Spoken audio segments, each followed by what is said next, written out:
Everybody's talking about the Grammys.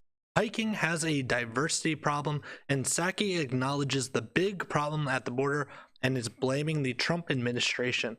This is your March 16th Not to News update. Please like and subscribe if you're looking for daily news content, and let's dive on in. Starting us off from the New York Post, the Cardi B's 2021 Grammys performance gets X-rated with stripper pole dance. Cardi B channeled her stripper past with some sexy pole dancing at the 2021 Grammys. The 28-year-old, along with Megan Thee Stallion, 26, oozed sexiness on stage Sunday as they performed WAP for the first time together ever. After Megan Thee Stallion warmed up the stage with Savage, some other tap dancers pulling Nicholas Brothers moves down a flight of stairs, Cardi came out and things got really hot as she sang Up. But things got X-rated when the pair broke out into WAP as Cardi and Megan writhed, twerked, and grinded together on a huge bed. No one seems to get enough of WAP, which was released in August and even became its own internet phenomenon with dance challenges. Just don't expect her daughter culture to know the words, since the 2-year-old has yet to hear it. However, the earworm was not nominated for a Grammy this year, a decision made by Cardi and her label Atlantic Records, so it can be submitted next year as part of her next album. In noteworthy, something else that's been getting the craziness of the Grammys was Bill Burr. He was trending pretty much all day on Twitter. As he was getting attacks on himself personally, as well as against his wife, for a Grammy joke making fun of feminists. In this article from Bouncing into Commies, crazy Twitter users are attacking the Mandalorian actor Bill Burr for his recent comments at the Grammys, where he took a crack at feminists. As noted by Twitter user DataRacer117, Burr was announcing the winner for the best tropical Latin film, where he stated, "Alright, how many feminists are going nuts? Why is the cis white male doing all of this Latino stuff?"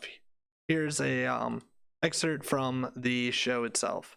All right. Hey, how many feminists are like going nuts? So why is this cis white male doing all this Latino stuff?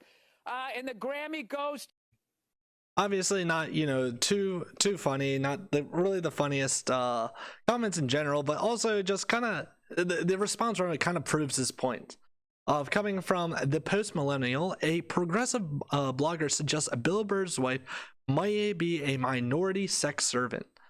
As I said, I'm not suggesting he's a racist, but it is what some racists do, said Claiborne in a follow-up tweet. This was a response to the quote, or the speech being done at the Grammys, and Claiborne did this tweet that he called the Bill Burr's wife a sign of racism for the individual. Anyone knows Bill Burr's wife is black, but here is the tweet in question. "While I'm not suggesting Bill Burr is a racist, a white man having a non-white wife can sometimes be a sign of racism. So you shouldn't assume someone isn't racist just because they own a minority sex servant. They may very well have one because they're racist."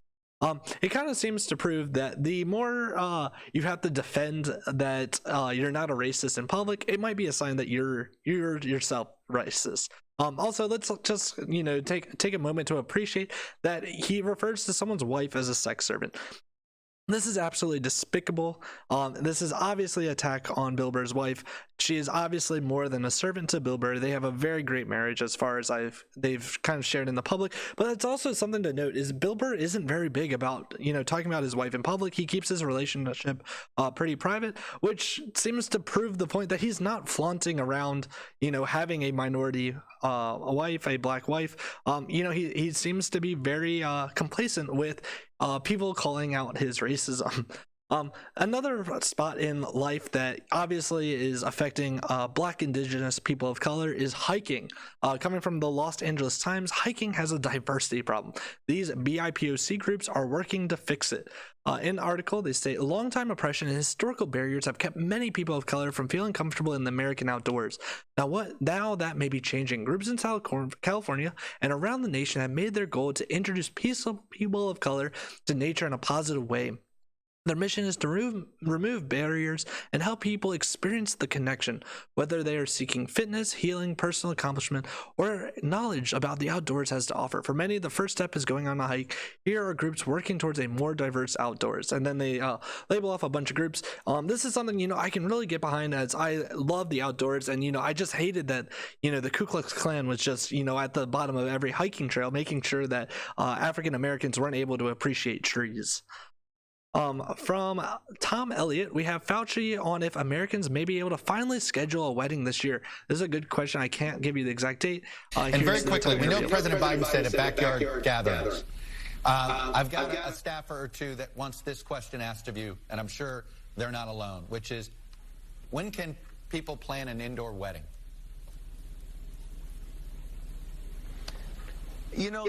That's a good question. And I think that's going to be within a reasonable period of time. You notice what the CDC is doing? They gave, excuse me, I didn't hear what you said. This calendar year? What time of the year?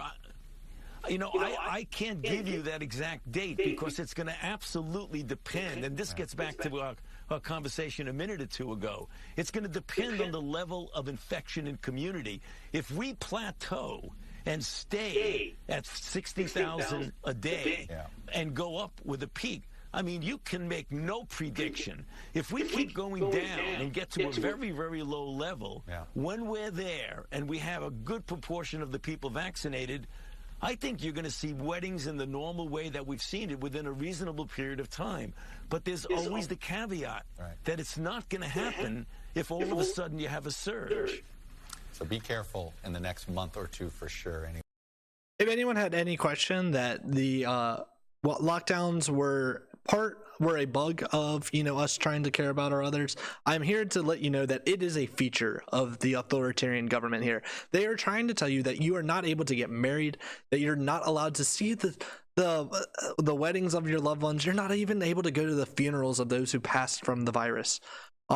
If you are not revolting, I don't know what to tell you. You obviously don't see what everyone else is seeing. This is just getting out of hand. Finally, something else where the current administration is getting out of hand is looking at the border crisis. Coming from Fox News, Psaki acknowledges the big problem at the border, blames Trump administration. In the article, White House Press Secretary Jen Psaki on Monday referred to the influx of migrants at the southern border as a big problem and blamed the Trump administration for an unworkable system following weeks of the Biden administration refusing to call it a crisis. We recognize this is a big problem, Psaki said during a briefing with reporters. The last administration left us a dismantled and unworkable system, and like any other problem, we are going to do all we can to solve it. Asked if the Biden administration has a handle on the unprecedented amount of migrants arriving in the U.S. southern border, Psaki insisted we certainly do.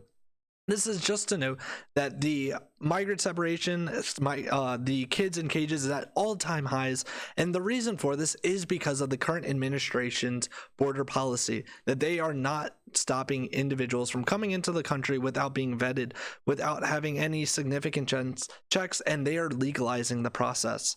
If that does not encourage people across the border, I don't know what does. And if you're going to make a policy that encourages that behavior, you need to have the steps in place to handle it. This wasn't a problem under the Trump administration, at least to this degree, because they had deterrents in place. If you're going to get rid of the deterrents, you need to know what the follow-up is going to be as a result of your policy. And this is your March 16th Not So News update. Once again, please like and subscribe if you're looking for daily news content, and have a good one.